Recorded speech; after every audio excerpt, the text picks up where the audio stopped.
Hello, welcome to Ruminations on Tony's Tall Tales. I'm your host, Anthony Pavlich. Thank you very much for joining me and listening. I am super excited to introduce a very special guest onto the show today. He is a very talented actor, a great writer, and a wonderful friend. Everyone, please welcome Scot Carlisle. Thank you Hi, for joining me today, buddy. How are you? good. How are you? I'm great, man. I Thanks jumped in for. real quick. It's me. Awesome, man. Well, thanks for joining today. I appreciate it. But yeah, how's your week going? It's good. It's good. A little slow every now and then. Us writers, we don't hit our stride for the week. Yeah. Yeah, and I was kind of like, you're reminding me, I think, because I wanted to touch upon this a little bit too, is in the last episode, one of the main topics was productivity and and basically this idea that really has perpetuated our society is if you're not productive, it's kind of you're you're kind of I want to say necessarily a failure, but you're not living up to your potential. And I was going to ask you if that's something that you feel a pressure upon yourself, either externally or do you feel it a lot internally? This idea that you have to constantly be producing. Honestly, I think it's both. Actually, I feel it on both ends, both sides, internally and externally. It's yeah. I mean, What's the saying in Hollywood? You're only as good as your last thing, or whatever, Mm, your last project. So yeah. yeah, I feel pressure on both sides, and then I feel it internally. I put a lot of pressure on myself just to sit down and do it. And then when I don't do it, it's this like, oh, I didn't. Oh, what a failure today. It's Yeah. like, oh, that's helping. Not, it's not it's not the best way to look at things. Um, I think, yeah, it's the internal is the worst, I think, because then it's more, you don't really have anybody to blame but yourself too when you're writing. Like if you don't write, no one is forcing you to write except for Mm, you. So um, yeah. So it's a tricky balance because yeah, you don't want to be too hard on yourself because obviously there's things that happen in life that require our attention. yeah, But then at the same time, like you said, you want to be consistent enough where you're actually doing the work. And it's a tricky balance to uphold yourself to that standard if you know if you're constantly being feeling a sense of pressure instead of a sense of drive, I guess might be the best way to put it. yeah, I think so. Yeah, I mean, it's like getting when you get in that zone, it's the best feeling. Like, Yeah. and if you can continue that zone, like getting into the zone day after day after day after day, it's like it's yeah, I mean that's the best thing for you. But at the same time, you can't get in the zone every single day. Every person, like if you take a sports analogy, no basketball player or no baseball player is going to be in the zone every single day. Um, Yeah. and they figure out a way to give themselves a break. I think, like, oh, I just didn't have my best game today. Tomorrow, I'm going to come out and kill it or whatever. But Yeah. I don't maybe so. That might be a way or a mentality to start kind of taking up. It's all right if you don't, if you don't do it every day. Uh, you try to do it every day, and if something comes up like family issues or other outside work, you know, you got to give yourself a bit of a break. Just, Yeah.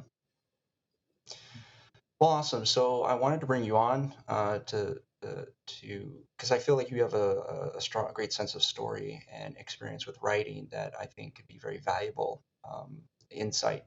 And I think it'd be best to give you the opportunity to share a little bit about your background. How did you get started in the entertainment industry? well, so when I was young, I was in the theater in high school, lighting and set design actually, and then continued that in a college. And I kind of I basically got dared into being an actor. Oh, really? Yeah, a teacher of mine. I wanted to direct. I got interested in directing, and we had to act in front of each other at the directing class. Like each student directed two other students, kind of thing. And I got up there as an actor one day, and my teacher was like, "Oh, you're really good." I don't want to be an actor. He, to his, I'm not sure if it's to his credit or my detriment, but he kept pushing me and kept saying, "Hey, you got to go out for the play." And I was like, "I don't want to go out for a play." And he was just like, and finally, it got to the point where I was just like, "If I go out for the play, will you leave me alone?" Gotcha.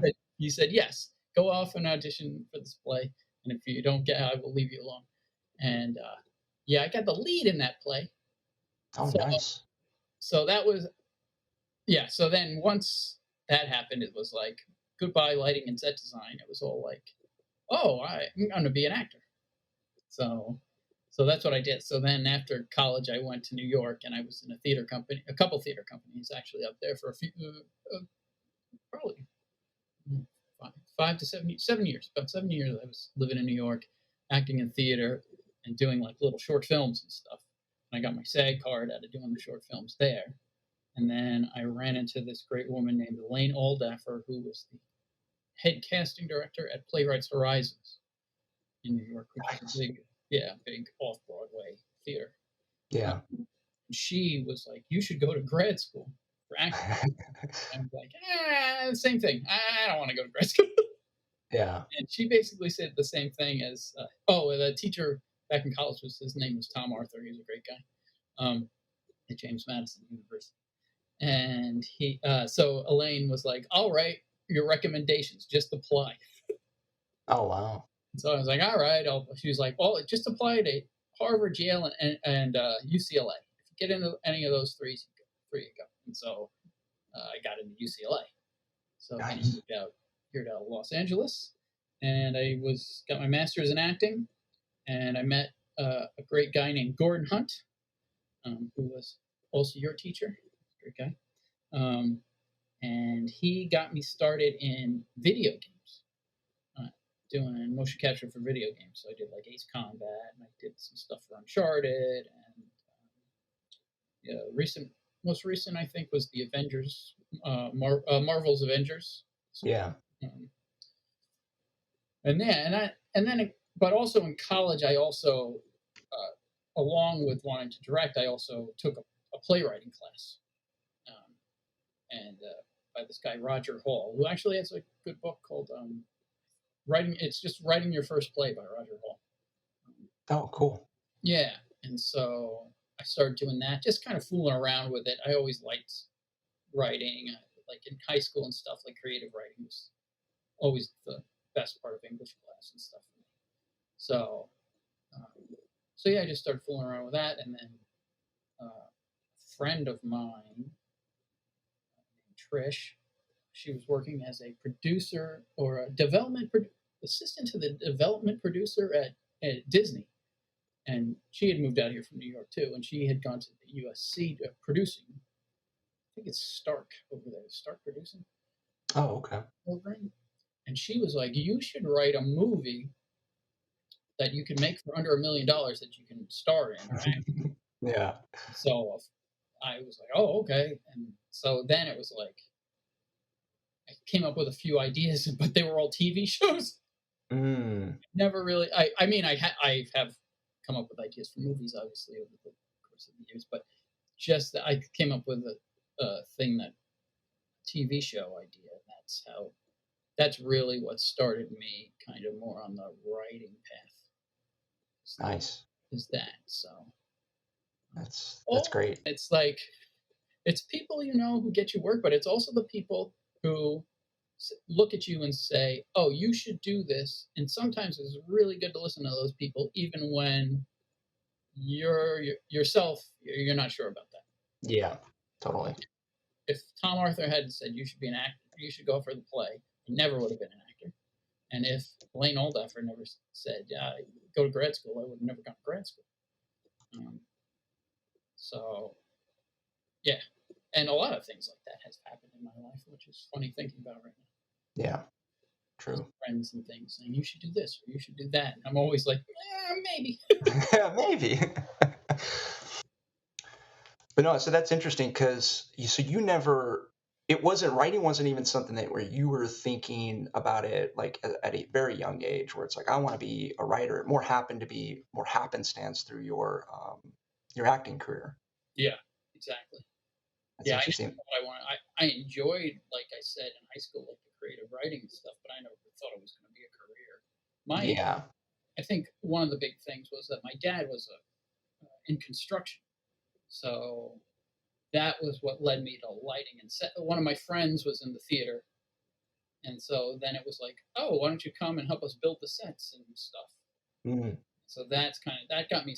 My friend got me started in the theater, and then knowing that I could build things, nice. and so that's how that kind of started. But So yeah, then you talked about directing being something that really drew you in.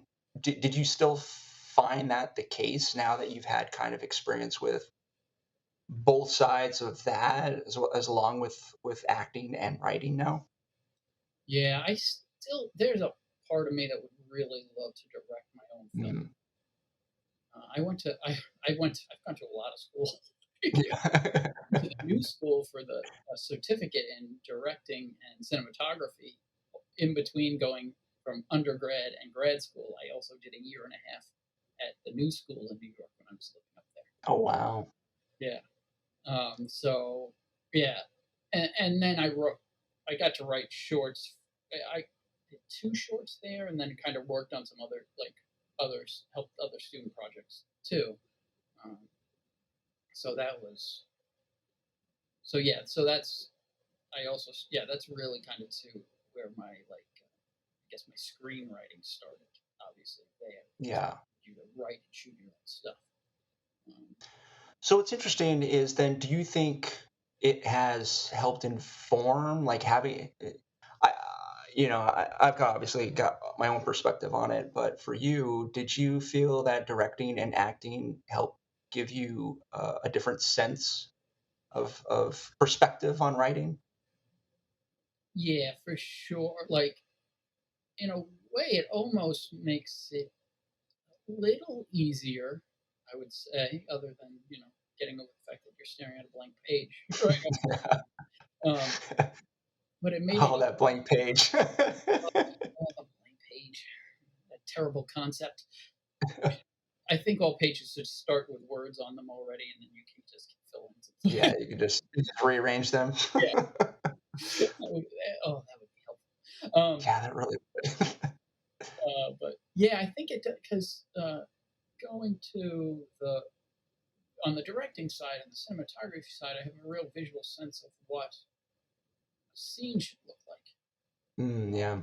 action wise, and where to cut. Like in my mind, where to cut and where or yeah, where to cut and what would jump to the next, where would the next camera angle be, and where would the next shot be, and what even down to like what the sound, what sounds going on, like music wise, and the sound, like um, ambient noise and things like that down that you can write, as your action line, which helps write in your actions when you're writing. Um, and then I have it a lot of, you have that kind of white space in between your actions where you change that would be kind of a change of camera angle a lot of times. Yeah. And so that helps me break things. I think knowing how things would change helps break that down for me, writing wise. And then on the acting side, doing with the dialogue and character motivations and uh, what they want, where they're going, and what they're hiding from the world, and what they're showing to the world, like that all helps a great deal. Just all having all that acting training. Yeah, and that's what I got the sense of from you. As you mentioned, we met in the Gordon Hunt acting class, and I got a sense of that from you because you started writing, monologues and scenes, and you would bring them into class, and it just seemed like they were a lot more.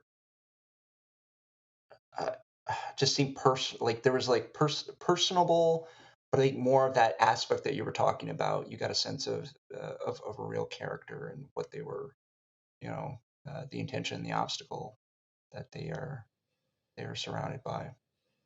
Yeah. Yeah. Well, thanks. And yeah, I mean, that's the most important thing. I think when they need some, their intentions have to run up against obstacles. Yeah.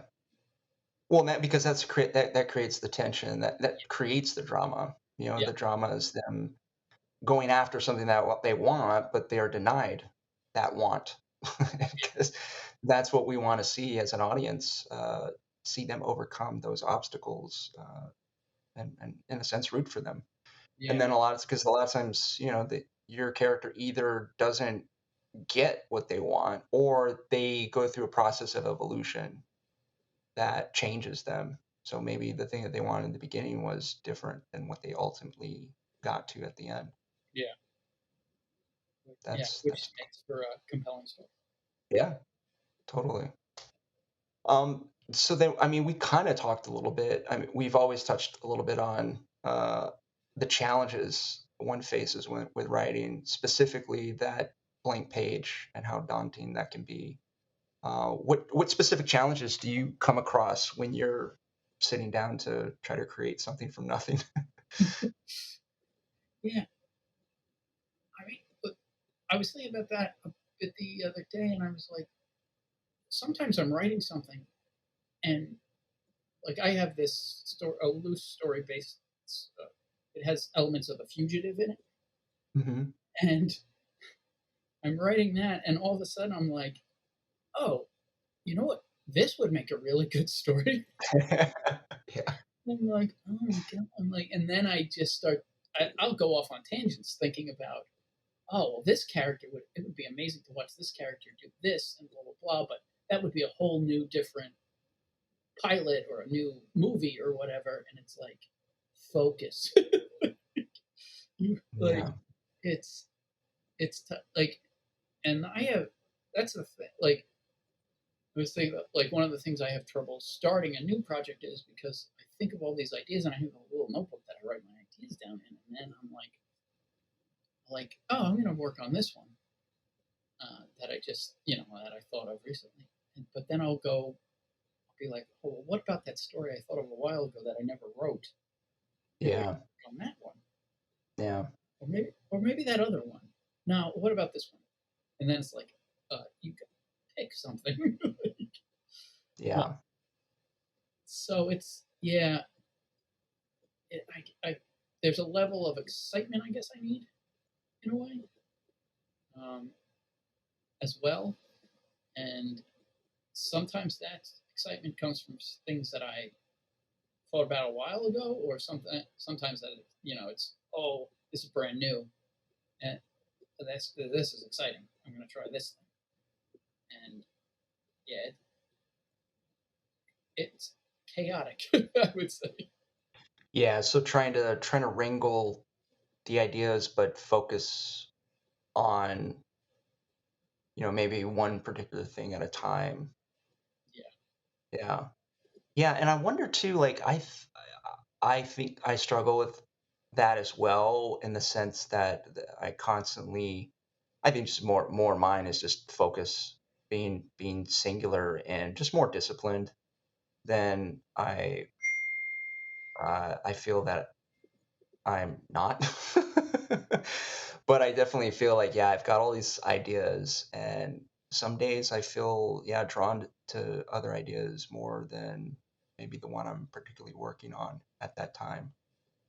It's very interesting. I wonder if other writers, if that's something that, because when I listen to other writers, sometimes I don't necessarily hear that specific challenge. I'm wondering if it's the same for other writers too, where they have to rein in the amount of imaginative ideas that float around the head. yeah.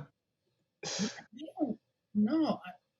I think maybe for people who don't have professional deadlines, maybe that's a problem. Like Hmm.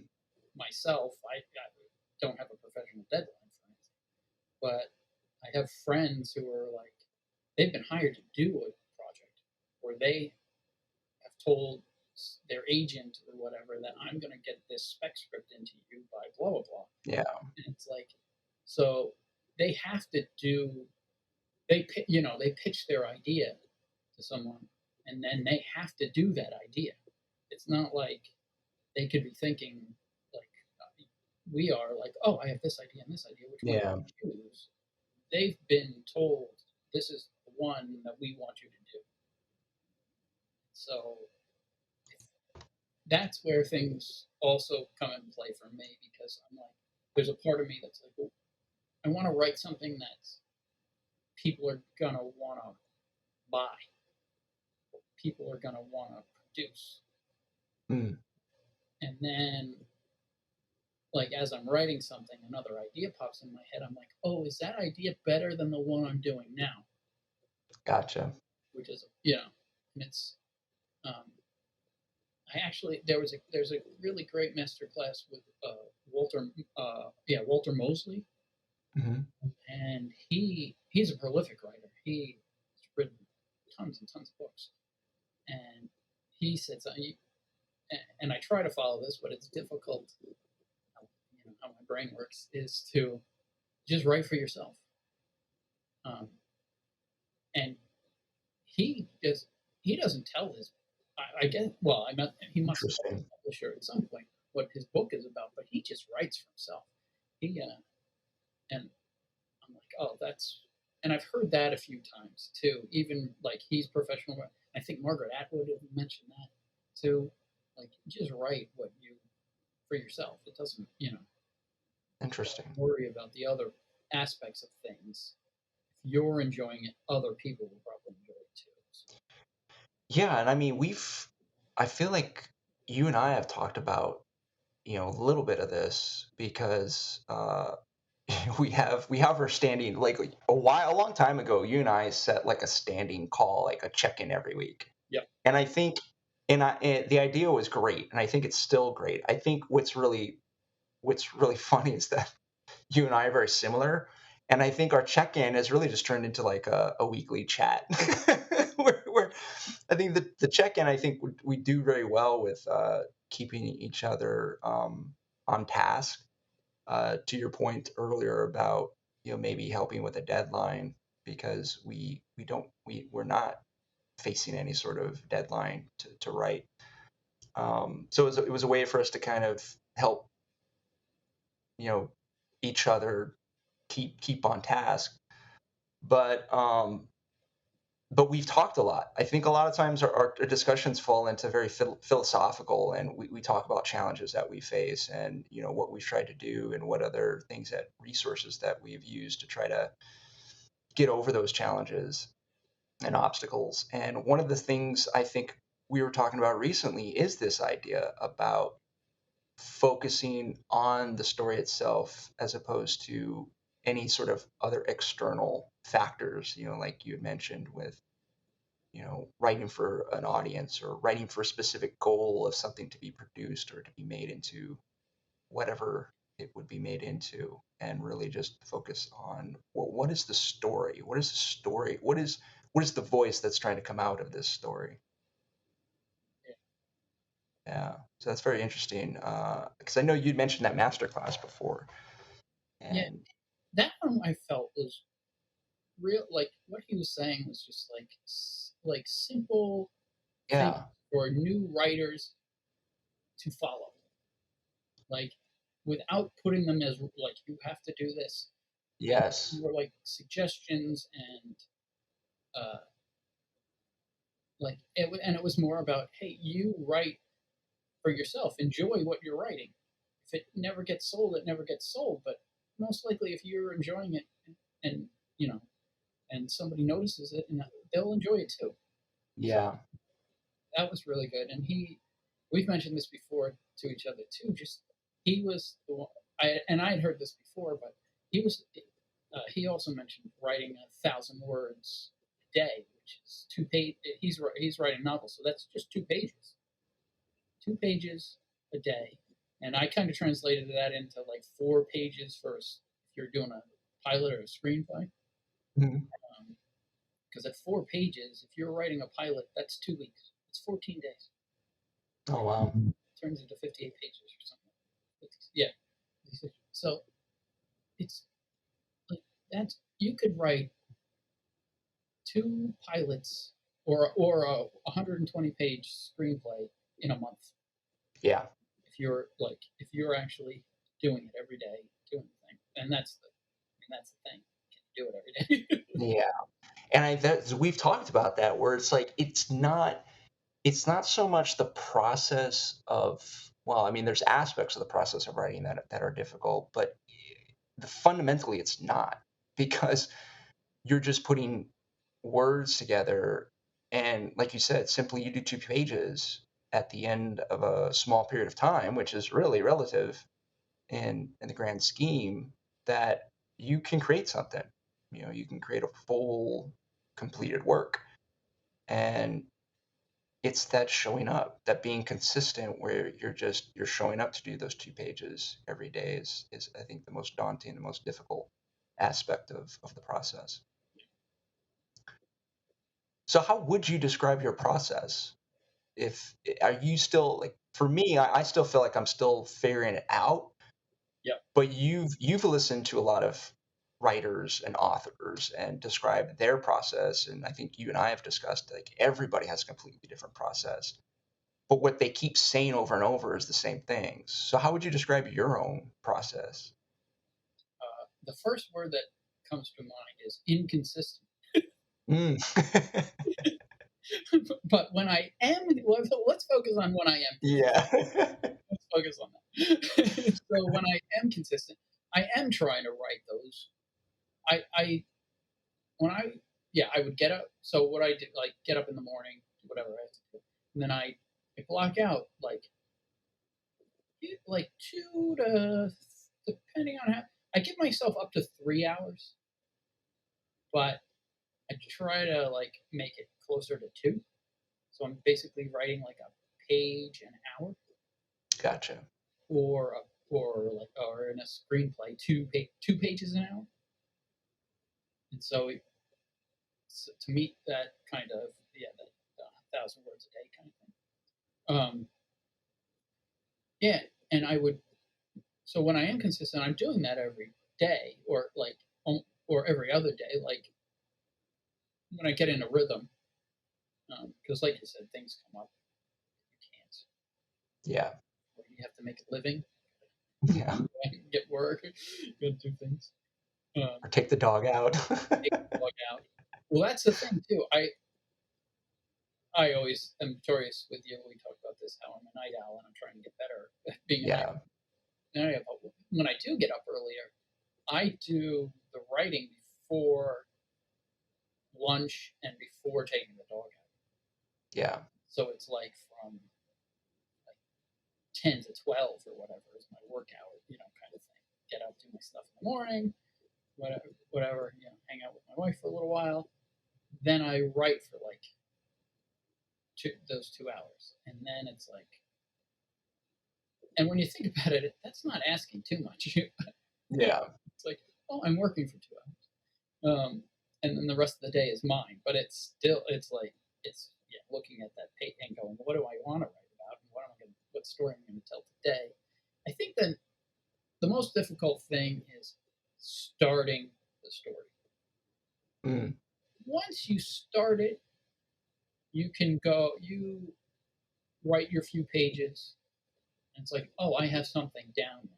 Maybe it's not any good, or maybe it's, I shouldn't say maybe it's not any good, but maybe it's not where you want it to be.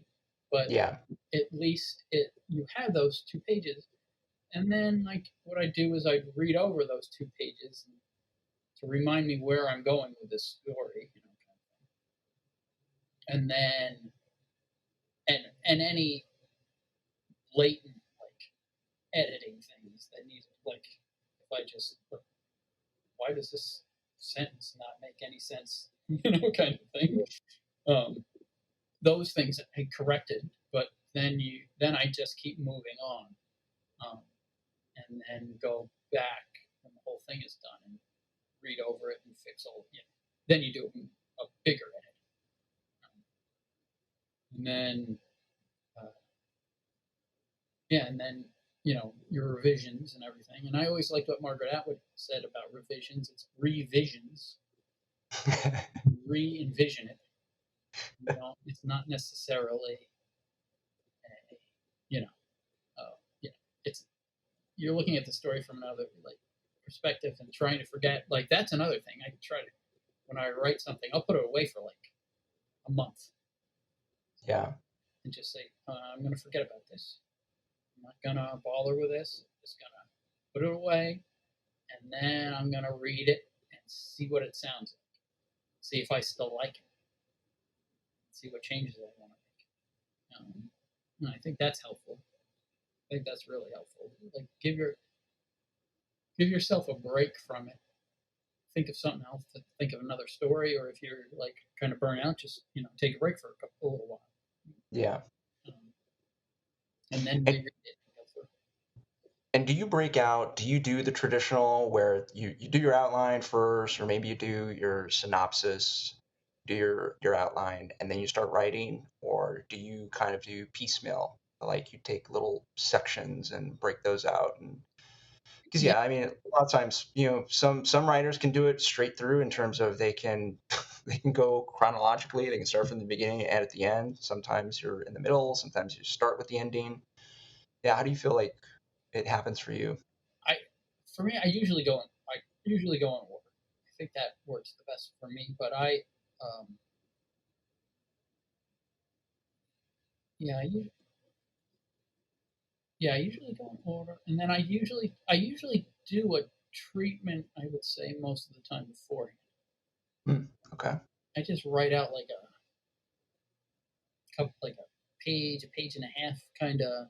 This is this is the I usually know the beginning of my story and the end of my story. I Cool. know what I want to say with it.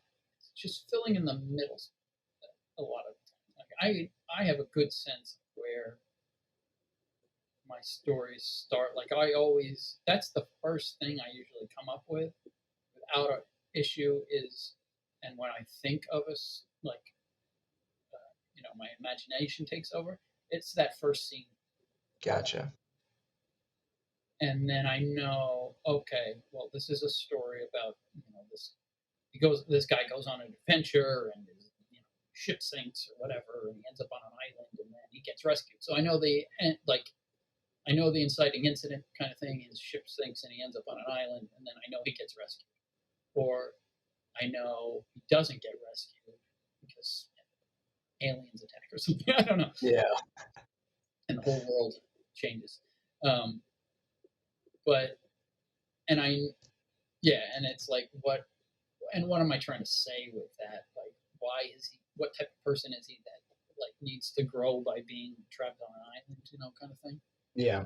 Um, and what is the completion of that growth is you learning that he can survive on his own if he really needs to or whatever, and then he gets rescued, and it's like okay, he's learned his lesson and he's safe. Cool. And do you find that it's changed dramatically from when you started writing, or is it still very similar? It's I think it's pretty. It's similar. I think. There's some I can always come up with that first scene, and I know like how it's gonna end. It's just filling in those other little connecting dots that are problematic. Yeah. That's awesome. Yeah, not awesome that you're stuck with the problems, but that you have such a strong sense of that beginning image. Um, yeah, Yeah, it's but that kind I of feeling propels you. getting stuck sometimes is the best thing that happens Mm, because you get stuck and you're like, how am I gonna get? Like, what was I doing with this? Where was I going? What's happening? And then it's like, and you rack your brain and you rack your brain, and then something pops in and it takes the story in a totally different direction. And it's not the story you think it's going to be, and it's not the yeah, story you thought it was, had designed in your mind, but sometimes it turns out better. So, yeah, I don't really look at it as getting stuck so much. I look at it as maybe this isn't hitting home with me as I thought it was going to, or maybe it's so this might lead me in a different direction, kind of thing. Like, yeah, I don't really consider it being stuck because then I think you get bogged down in your mind, like, oh, I'm this story's not going anywhere. But there's always something you can do with your story to take it either. It, I think, yeah, to take it in a new direction. And I think one of the things too, people get stuck on is they say, like I just said, I have a beginning and I have an ending, and I got to match those things up. But sometimes when you get stuck and it goes in a different direction, you got to forget about that ending that you had originally thought of. Interesting. Let it go. Um, and it might, a lot of times it's a better story. Anyway. So then, do you ever feel a sense of writer's block then, or do you feel that you've gone to a comfortable place where you're able to overcome that a lot easier than other writers? Yeah, I don't look at it like I get stuck. And I have my writers, if anything you could consider writer's block would be at the beginning, because it's like I was saying, what do I want to write and what do I want Mm, to do?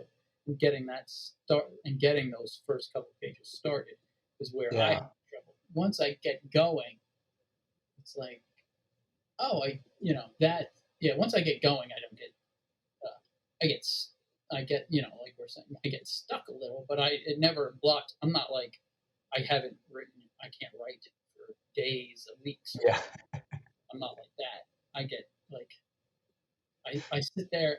I guess that's one of the things about me as a person too, which drives my wife insane, is that I, if I start something, like if it's like building a piece of IKEA furniture, I don't stop until it's done. yeah, Even like if I start at 9 a.m. and I've been building this thing since 9 and it's midnight, it, it's getting done that day. yeah, And I mean, there's day like I've like when I was a set designer doing sets and stuff and building the sets for myself. There were times I would just like I have to get this. The show opens in like 2 days, and the parts didn't come in or whatever. I have to get this. Like I would eat. I just like I'd have like yeah. I mean, I'd have a little snack or something, but I would just be there from the morning until you know the night, and I crash out for like 3 days. Like yeah. it's like yeah. So that's kind of in my way my personality though too. Like if it's getting finished, it might take me years to get it finished. Who knows? But it's getting finished, and I'm not going to stop until it gets finished. Yeah, and it's interesting because I think we've talked about this a long time ago, where that's part of the similarity in our personality is that like the completion in it.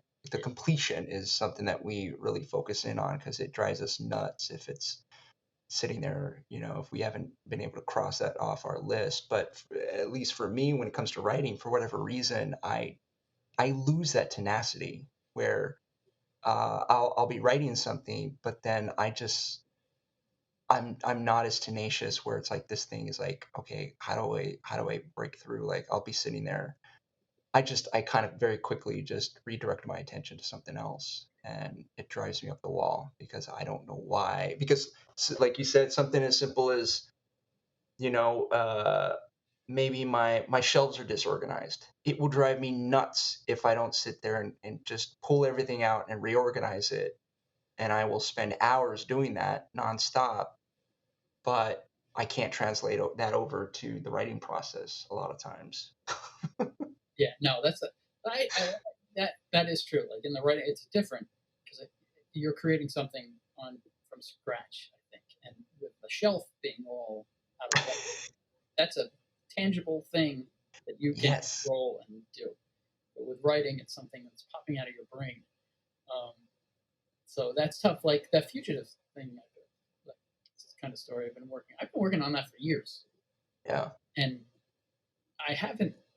I wrote I wrote the initial thing. I wrote about, I think I wrote about 50 pages. I think it's at 50, about 50. It's, yeah, right around 50 pages. It has an ending, and I'm just, the whole thing is there. It's just I'm not satisfied with it, and I keep coming back to it like every now and then. Like, Yeah. no, we want to fix this. I don't like this. Now, why would the character do this? All these things, but it's like I still haven't given up on it. It's just taken a lot longer. Yeah. Um, and that's Yeah. the other thing. Even some treatments I've written some treatments, and these things, like something will pop in my head, and I'll be like, oh, that'd be great for this Yeah. thing that I was working on. And they keep popping up and coming in. Like, it's like it only stops when it's finished. Uh, I was you got to read one of the pilots that I wrote with another friend of ours, and to be like the pilot itself to me, I'm like, that story's done. I can put that to rest. We're still working on a show Bible for it, Yeah. but like I'm like, I completed it, it's done. Put it to the side. Now I don't have to think about it. Like Yeah. now I think we're gonna make a few changes based on what we've been doing with the show Bible, which is great to go back and fix some things to make the overall story better. Um, but it's like, okay, I finished it. There was a time when I was like, oh my gosh, I finished it. It's done. And it's like, okay, now what? Because I completed this task, which is Yeah. a good, it's a great feeling. And it's like, all right, I put my IKEA furniture together. Now what? Yeah. Now what do I have? Do I have my West Elm furniture I got to put together? Yeah. I love it. I love that idea. Just consider it as IKEA furniture, the writing. Maybe that's another trick I'll try to throw into the toolbox to see if that will help. Can't hurt, right? Exactly. Well, dear listeners, this is a great opportunity for us to take a quick break. Please, as we listen to just a brief message from one of our sponsors, we'll be right back. We know you've been scared watching horror movies by yourself. Well, now you don't have to.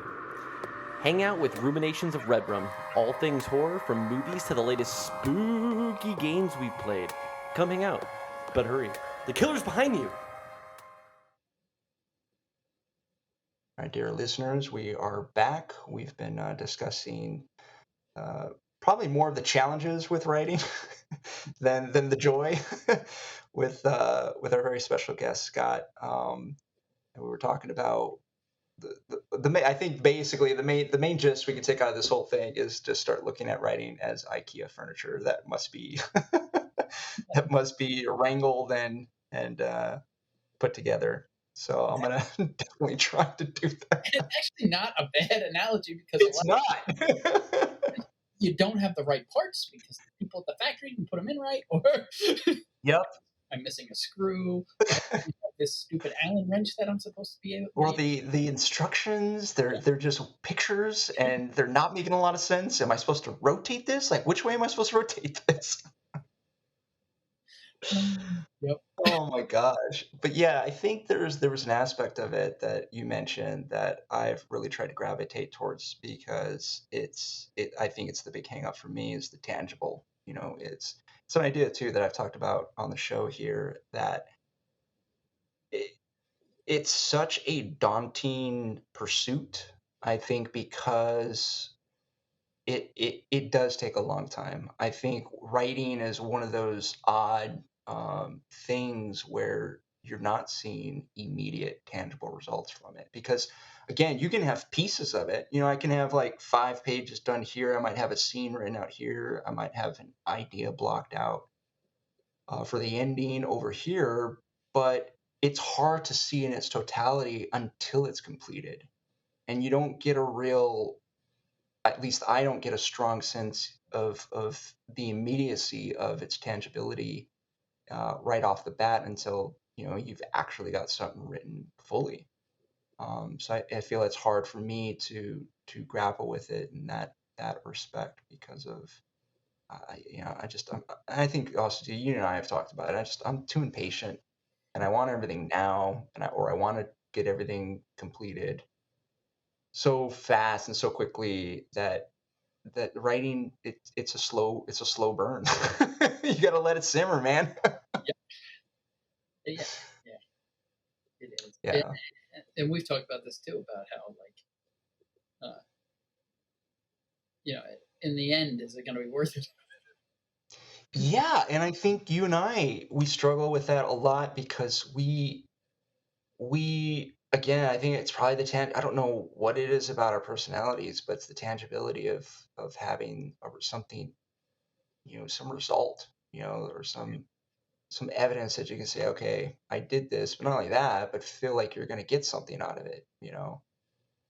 And yeah, and I think it goes back to what you mentioned earlier of just writing for yourself and not worrying so much about the outcome or any perceived reward from it, but the fact that, you know, allowing the voice to just be come out, whether it's heard by not by others, it's really should not be the focus, because obviously everybody would like to be be heard, and to have this, whatever success you think looks like come out of it. But if you're doing it because it brings you joy, I think that might be a good avenue to pursue for why you should write. Which is interesting because I wanted to ask you what you talked about in the beginning about being drawn to directing and coming through acting that way. Um, But what is it about writing that keeps drawing you back to it, even though you find challenges with it? The pain. You just love it. Scott, tell us. You're on the couch. What was your relationship with your mother? Pain. I think yeah, I it's not obvious. No, it's not the pain. Yeah. I think it's just the chance to like tell, like, I mean, it's simply telling you get to use your imagination. Um, there's nothing holding you back other than myself. Like when I look at the piece of paper, there's nothing holding me back. There's nothing that says I can't do this on my own. Like with acting, everything is I have to audition for these people and they have to judge me basically. Yeah. Whether And you fit that part or not. yeah, and then I will get the job. Yeah. With writing, I already have the job. Like it's my thing. Like I don't have to. I guess I'm not really saying this clear, but like in acting, you're always dependent on somebody else. Is the thing. Yeah. In writing, you're not dependent on anybody else. In writing, if I write a book, screenplays and like pilots and things are different because you got to get seen. Those got to get seen. But say if you just love writing, because there's book ideas I've come up with too that I Mm-hmm. too many ideas. And but you can self-publish those Yeah. ideas. You can do a lot of things, even with screenwriting and stuff. You can put your things on the blacklist. It's like I think it's still like a good resource at this point. Um, it's I don't know if I think we've talked about it. The blacklist. It's like a website that a lot of screenwriters put their things on, their work on that haven't got made. Yeah. But they're mostly spec scripts. Like Yeah. Jojo Rabbit won the blacklist in 2008. It took him all those years to get it made, something like that. I think it took him 8 years because nobody knew who he was, and Well, also the material too. Like, yeah, and the there, material. there's That's what no way this is going to get made, but yeah, then it's new lo and guy behold, story, yeah, youth story. Like that's not going to get made. Like, but they could when he won, you could see all the talent there, and yeah, and his process and everything. And that's I think that's if I recall the story correctly, that's what got him noticed. And then they were like, then and he did What We Do in the Shadows and things like that. After I believe it's after Jojo Rabbit. He wrote Jojo Rabbit. He wrote the other things. Yeah, don't quote me on that. But yeah, that's like you can do these things to put your work out there more so than you can as an actor. Like an actor, you put your picture out there, and maybe a reel, and somebody says, all right, yeah, he might be right for this part, and then you got to audition, and then you got to audition again, and then you got to audition again for producers, and it's like a lot of with the writing, you have more outlets to express yourself creatively. Yeah. People being involved so much. Well, and that's what's interesting because it goes, at least for me, I find what drives me most is that primal urge to create. And I think I don't necessarily think it's like me, but subconsciously there's this desire to just create something that will live beyond me, live beyond my time here. But it's interesting because if I think about that and say, okay, if this is the reason that draws me to write, why can't I be at it more consistently? Like, why don't I feel the urgency of that desire more strongly? And I feel so sometimes just flippant about it, where I don't pursue it with, again, the tenacity that I will other things that seem so trivial. Because it's easier to do other stuff. That's true, man. It really is. Because, like you said, and I've tried to I've tried to think about this a lot, and I think we've had some conversations about it. Like, what is it that what is the fear? Is it the fear of failure? Is it a fear of not being good enough, or thinking that it's not gonna have any sort of reward at the end? It drives me up the wall every time when I try to think about it and try to break it down because, like you said, I too have all these ideas that are just like pinging around in my head, or I've got books or notebooks of stuff that I've jotted down things and images and ideas and words, and it's like there's enough stuff. Even if I just did the stuff that I have like noted, I could be probably good the rest of my life writing. But it's just this weird thing of showing up every day, or at least, as I mentioned to you a couple weeks ago, every other day, and just putting in the time to bang this stuff out. I just don't know why it's such a struggle. I think right when you started this, all three of those things you said is why it's a struggle. I don't think any day it's either one of those things or a combination of all those things, like from any given day, day to day. So it's how do you overcome those things is the big thing. Yeah, because it's weird. So if it's a fear of failure, I mean, let's break that down. Let's say, okay, we'll start with number one, fear of failure. That means what? That means I'm afraid that I'm gonna fail at writing a good story? Or what's your thought on that? Like, what does that mean to you? I think that one is more of an external one for me. The fear of failure is that no one else is going to like what I'm writing. For me, like I'm going to fail. Somebody's going to read it and be like, "Oh God, why is he writing?" That's okay. It's more of an external one for me. That's an external one. I think for me is I don't think I'm going to fail at actually writing the story. I think I might fail in other people's eyes. Interesting. That's that for me. Like I don't worry so much about. I worry like, is this gonna? I worry more about is somebody gonna like this?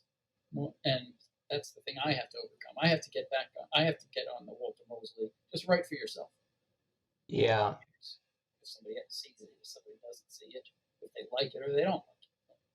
But yeah, that fear of failure is an external one for me, for sure. Interesting. And then what other ones we said? Fear of Well, I think one of them was fear of whether it be good enough, or Yeah, that's yeah. So I completely forgot the other ones I said. Roll the tape back. is this analog? Can we rewind? Yeah, can we just rewind?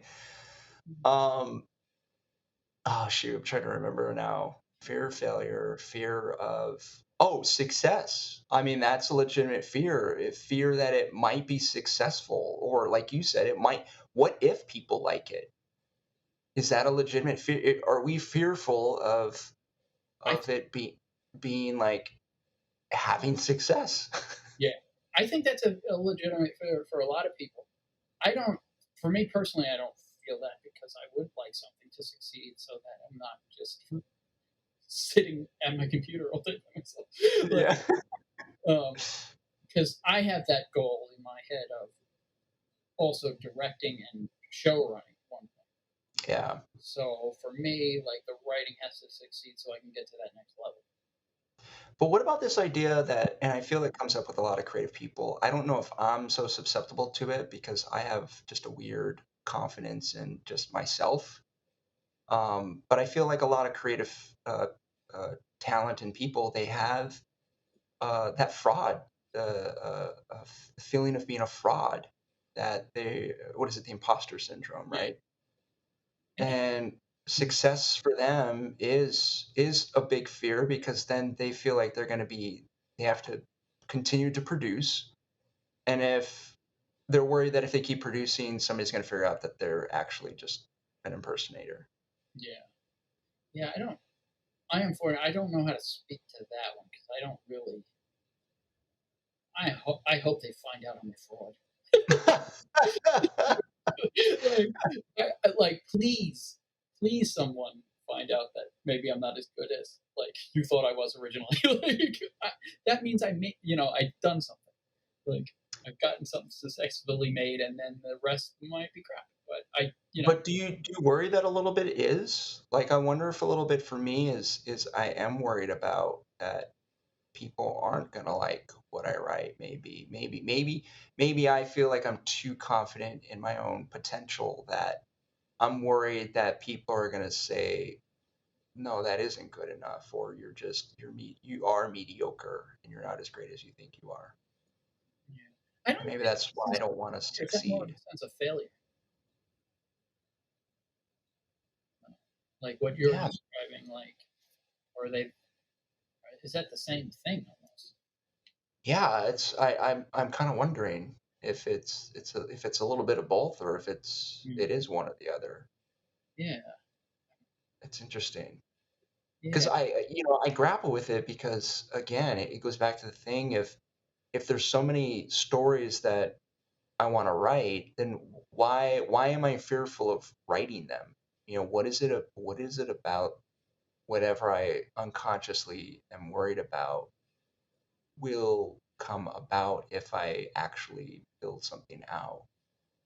And that's I try I've been trying to dig down into that to find out what the root of that is, because I don't God, I mean, I just turned 40, man. Like, I've spent a lot of time already, I think, just goofing around, and I don't want to spend the next 40 not goofing around.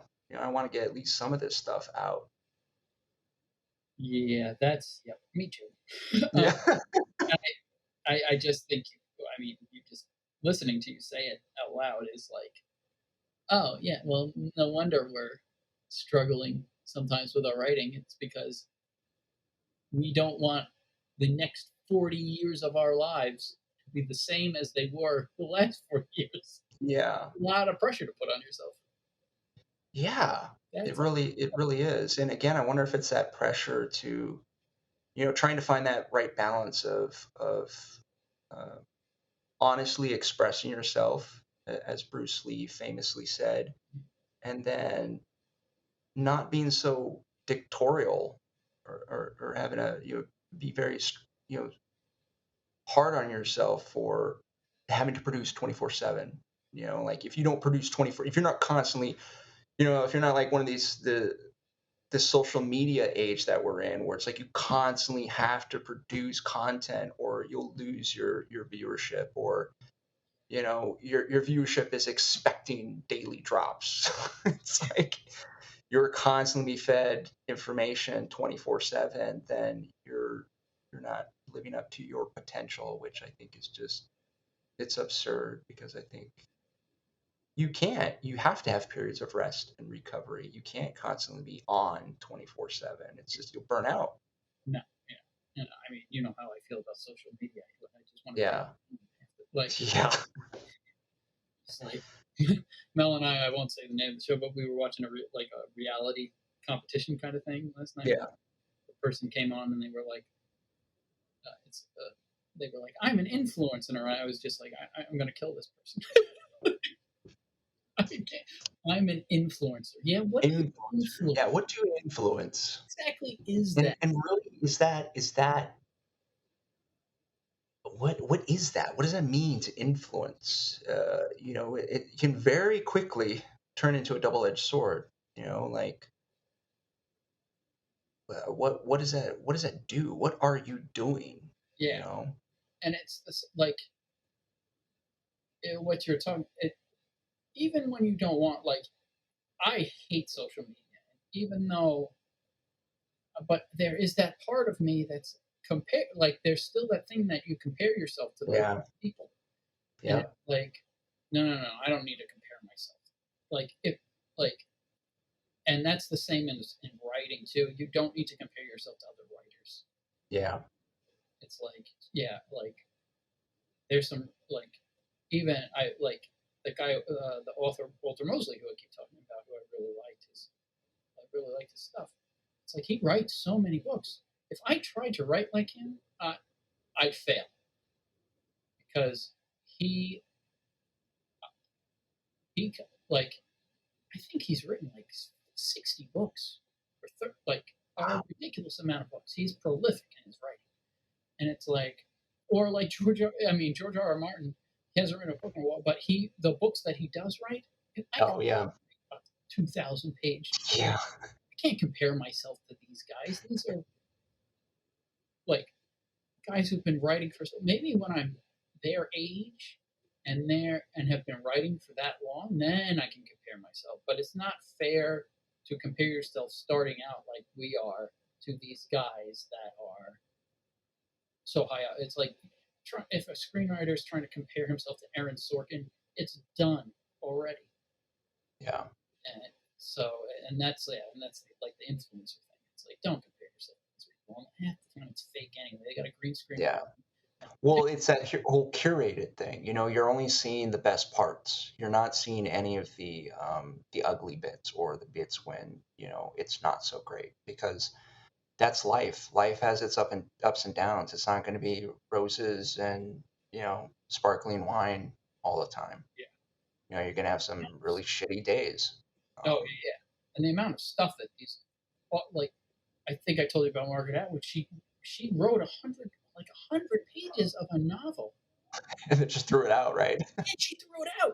She was like, it wasn't right. Yeah. It was not the right thing. Can you hear my dog going crazy? Yeah, the delivery happening. Yep. There's my package. But I think it's so incredible. Here's somebody who is has skin in the game, like has been doing it, and still has the courage to throw it out, Yeah. to write that much and then just, okay, it's and I think, again, it goes back to the thing where focusing on the story instead of some sort of external outcome, that I think helps allow you to do that. Because if you're in service to the story, if you're just a servant to the story, you're a vessel to allow this story to come to an existence, then you're not so worried about, oh, is this going to sell, or am I writing for the right audience? It's like, this is the story that wants to live and breathe the way it wants to, and you're Yeah. not trying to, you know, put it in a, box it in a certain way and package it a certain way. Yeah, and I heard her say that, I thought that was one of the more braver things I've heard a writer say. Yeah. Because nobody ever makes it seem like it's difficult. Yes. They always say, "Oh yeah, I wrote this thing," and it's just blah blah blah. She's like, "I wrote over 100 pages." Yeah, or I think one of the writers said too in one of the master classes, well, if you're a writer, then you just write. And if you love writing, then you just write. It's like, well, okay. Like, It's total BS. yeah, it is hard because I think it goes back to that thing where you're saying you have to put effort into it, and Yeah. it's difficult to put effort into something that I think, yeah, we don't want to be uncomfortable. I think just as human beings, it's built into our DNA, into our psyche, that we gravitate towards things that are comfortable because that is what helps us survive. you know, Yeah.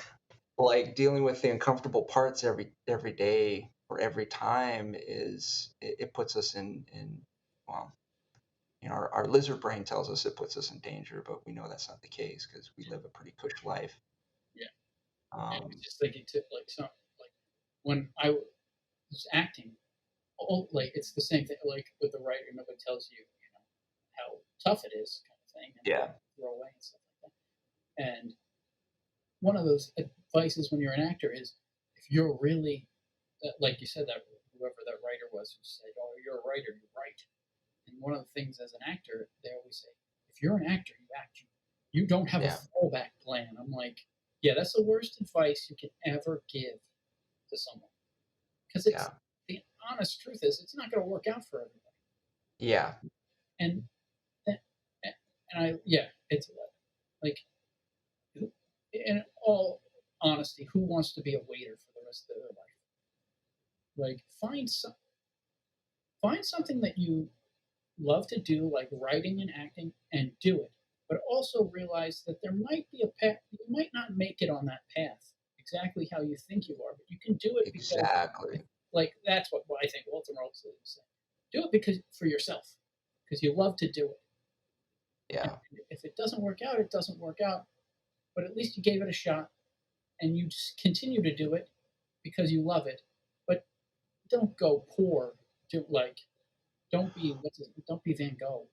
yeah, or don't make that the primary intention. If you're just doing acting just to be famous, if you're doing it for anything other than it brings you just joy because you do it, then the path will open up for you in whatever way it needs to open up for you.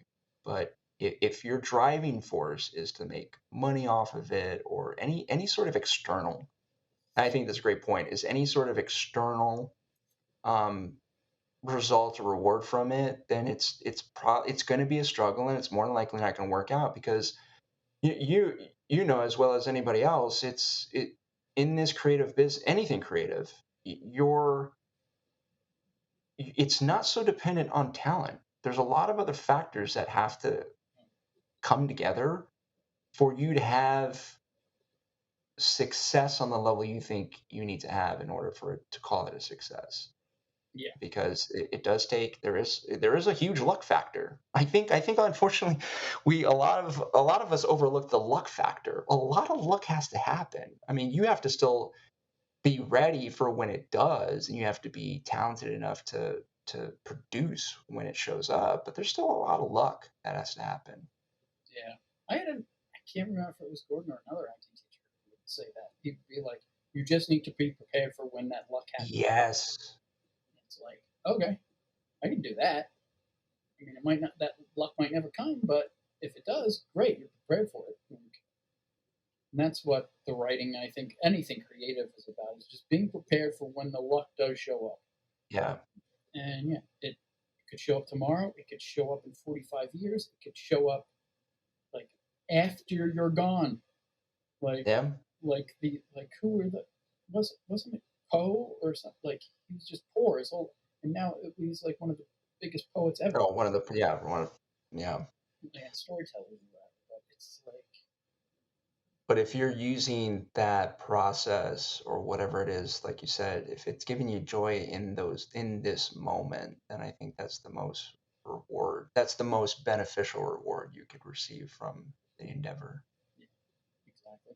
It's a good point. I like that. So our homework, we need to crack this fear. I think it's a good homework point for us is to figure out what we're fearful of, and then we keep working on it, man. We crack this code. So I need to finish the script. Yeah, yeah, I need to finish it. But I really like that point you brought out. Right for oneself. I'm gonna try and use that over the next several days and weeks and see if that helps me along. yeah. There's that thing. It's like with acting and everything. Uh, uh, the sorry, I was getting a text from my wife. There's you got to have a little fun doing it. Yeah. If you're just doing it like you said to get famous or whatever, that's not. It's not. You're not having fun. You're doing it for selfish reason. Like, Well, yeah, but also to the energy. It's yeah, joy and love are much more powerful like forces of energy than yeah, than other other ways of doing it because then it's universal. It breaks every single language barrier. That force, that feeling, is a much stronger drive than any of the other qualities. yeah, Cool. Well, there was a couple other questions we can, in the spirit of fun. yeah. Um, what are some of your favorite, as we close this out, what are some of your favorite authors, writers, and stories? What are some of the things that really, move you, inspire you, get you excited, that kind of, that are your beacon? Yeah, I was thinking. Yeah, I was thinking about that. And it was funny. I was like, I have this weird thing for mutant animals. I was like, some of my favorite stuff growing up was Usagi Yojimbo and Nice. Teenage Mutant Ninja Turtles, and their worlds interacting, like everything. I don't know. I was like, and the X-Men. I don't know. Maybe I like mutants. I don't like, but all that stuff, like those were always the fun stories for me, like the Teenage Mutant Ninja Turtle stories and Usagi stories. Like Stan Sakai is just he's Oh my gosh. he is Yeah. And I don't know if you've been reading some of the newer stuff, but it's weird. Talk about consistency. Like that man, he writes the comic, he draws the comic, he inks it, and it's just he's been doing it for decades now. And the level of consistency that he's a storyteller, and that's the best way of putting it. He just still creates these wonderful stories with this world, and it's it's pretty incredible. I was rereading there's an anthology that came out several years ago, and it's basically the collection of all the Usagi Yojimbo Mm, from back when it was on Fantagraphics, Mirage, and Dark Horse. yeah, And there's a beautiful introduction on the second volume by it might be the second volume or the first one by Stan Lee. And Stan Lee, just hearing Stan Lee basically gush over Stan Sakai and just his artistry, it's incredible, so it's going to be really interesting with this Usagi coming to Netflix. what? Yeah, it was announced last year that Usagi is being made into an animated show, and it's coming to Netflix. Ooh, Yeah, so it's going to be interesting if they'll be able to translate. Obviously, Stan Sakai is involved. I don't know how much involvement. I don't know if he's actually doing some of the writing. That'd be a good thing I'll have to follow up on. But if they can capture the same essence as Stan's beautiful work in that series, then I think it's going to be amazing. yeah. Oh, I didn't even know about that. Oh shoot, yeah, man. That's Yeah, awesome. I think I almost want to say it's coming out this fall actually, because it's been in development for a bit. That's cool. He deserves that too. Like Yeah. I met him once at a comic. Forget which one. Like a Comic Con. And Uh-huh. super nice guy. Signed stuff for me. Did everything. Like he was a cool guy. And it was him and his wife. Nice. So it was yeah. So Yeah, it's incredible too because his series was only in black and white for many years, oh and yeah only recently, when he moved over to IDW, they have been doing the issues now in full color. So it's pretty incredible it's weird because it's almost like it's reintroducing Usagi to the longtime fans. It's almost like we're getting a completely new book because now we're getting it in color. But then it's also too it's introducing Usagi to a new generation, that have never experienced Usagi before, and I think it's pretty incredible. yeah. You tell me. I'm looking forward to it. I didn't even know. Yeah, I'm glad you brought him up because yeah, he's one of the top like comic book artists and creators that I followed for a very long time. Usagi's it's still in my pull list to this day. I still pick up issues every month, still follow it regularly, and it's just a beautiful book. And again, it's great too because again, seeing somebody uh, be that consistent and still just the quality that keeps coming out of. But I mean, obviously, again, it's experience. You can't get to that point unless you keep doing the work. So yeah. Are there any other writers and authors that you really enjoy?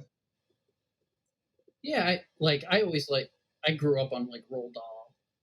I always loved him, and Ray Bradbury. I love.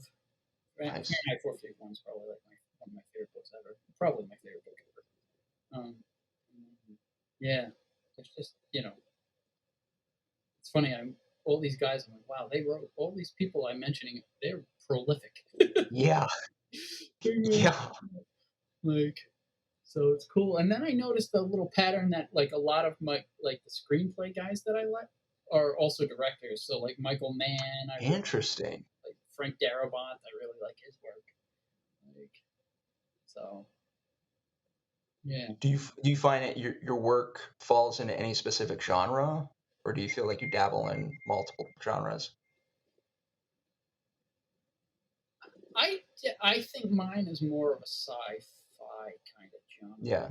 fantasy kind of thing. Um,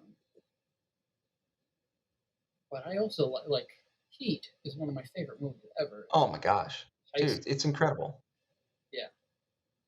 Um, so I For a long time I was watching that movie once a week, every week, oh yeah, for I think several months, and that reminds me I need to watch it again because yeah, there's I mean obviously the cast is amazing, but you can tell that how much he put into the writing. You could tell that it's it was really thought out. Like the intentions are clear, the obstacles are super uh, formable, and man, yeah, it's just a solid picture, man.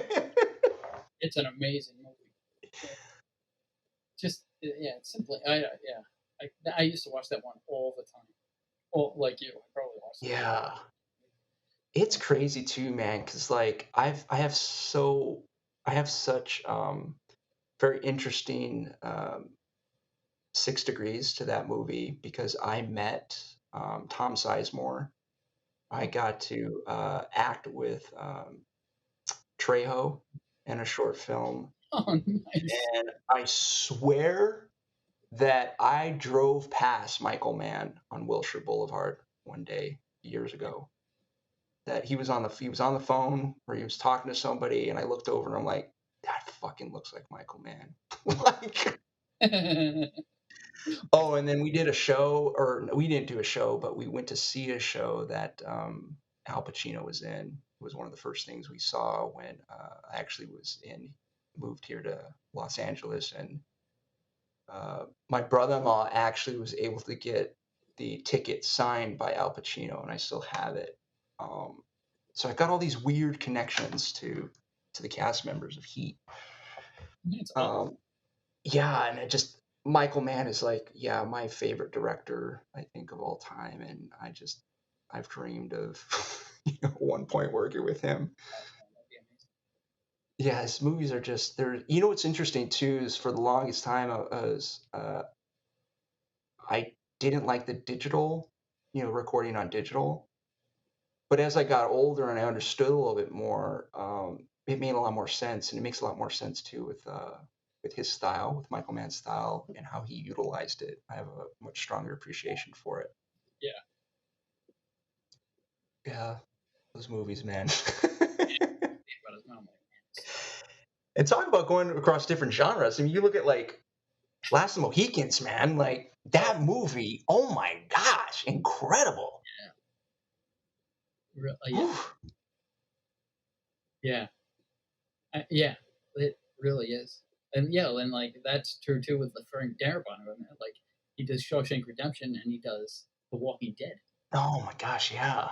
He did all this, like it's like it's got, yeah. So yeah, I guess you just can't like whatever the story. A lot of people say, oh, you know, you got to fit in your genre or whatever, but these guys don't fit in their genre. No. They do what And they the thing is, it's like if you have a story in you that wants to be told, and you're willing to put in the effort and the time and the work, then it's going to come out, in whatever form it wants to come out. And it, you and I talked about this. I think it was just very recently. It's like it doesn't.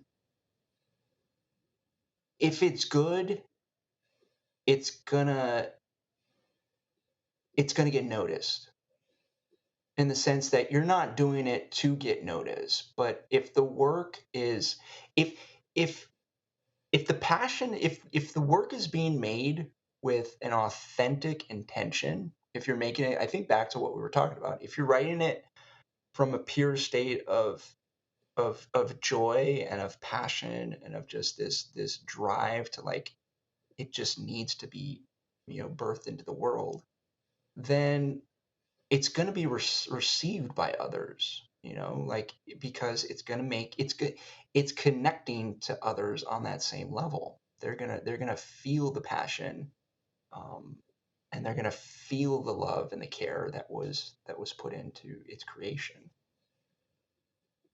I think that's something to aspire to. I think if anything, we've talked about it, it's like, write it from that perspective of write what you want to write from a perspective of love and joy. Don't worry about the outcome. It'll take care of itself. I agree. Well, great, man. Well, I appreciate you coming on. Let's close it off with that last question. What advice would you give your younger self? And it doesn't have to be this thing where, if you could talk to young Scott, say, hey, whippersnapper, let me drop some truth on you. Yeah. What would you like to say to young Scott? I think I kind of said it earlier. It's like, don't worry about what other people think. Like, Amen, brother. Do your own thing and make your own opportunities. Like, don't wait for somebody to like knock on the door. You got to do it yourself. Yeah. And not ever knock on the door, but at least you're doing it for yourself and you're enjoying it. Like, find something you love to do and just do it. That's great, man. I think too, there's a freedom with that too, right? Like kind of what you were saying with with acting. The difference between the acting and the writing is you have a little bit more say. You're able to, put the pieces where you want. You're not really beholden to somebody else giving you permission. I like that. Yeah. Well, yeah, just do it. Do it. Well, I appreciate you, taking some time out today. Went a little bit longer than probably we anticipated, but it was great talking with you as always. Appreciate you coming out in here and sharing your insights and your perspective and your experience. Yeah, man. So, dear listeners, you've been listening to Ruminations on Tony's Tall Tales, brought to you by Ruminations Radio Network. If you enjoyed this show, please rate, review, subscribe on your favorite podcast platform. And also, too, please visit us at ruminationsradionetwork.com for other great podcasts featuring some of your favorite subjects, such as retro future culture, horror, music, video games, and much, much more. Even the dogs. See, the dogs are enjoying it too. But again, appreciate you all listening. And then be safe out there. Take care of each other. And we will catch you again on our next episode. Take care. Cheers.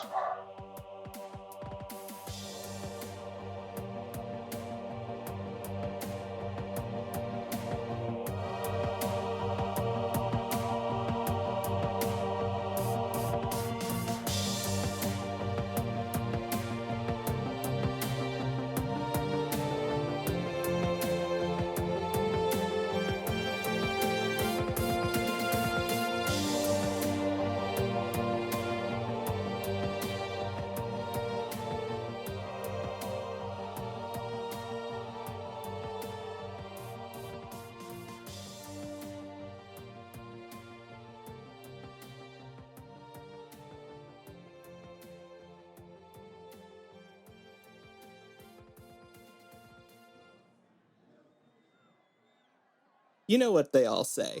Fantasy football is like a box of chocolates. And I know you. You love fantasy football. And you love chocolates. Well, 25 Yards Later is a fantasy football podcast with top-notch analysis, earworm music, and plenty of laughs. Each week we dive deep into 4 games, putting every fantasy-relevant and occasionally fantasy-irrelevant player under a microscope. Block out all the haters with 25 Yards Later, available wherever you get your podcasts, but maybe not where you get your chocolates.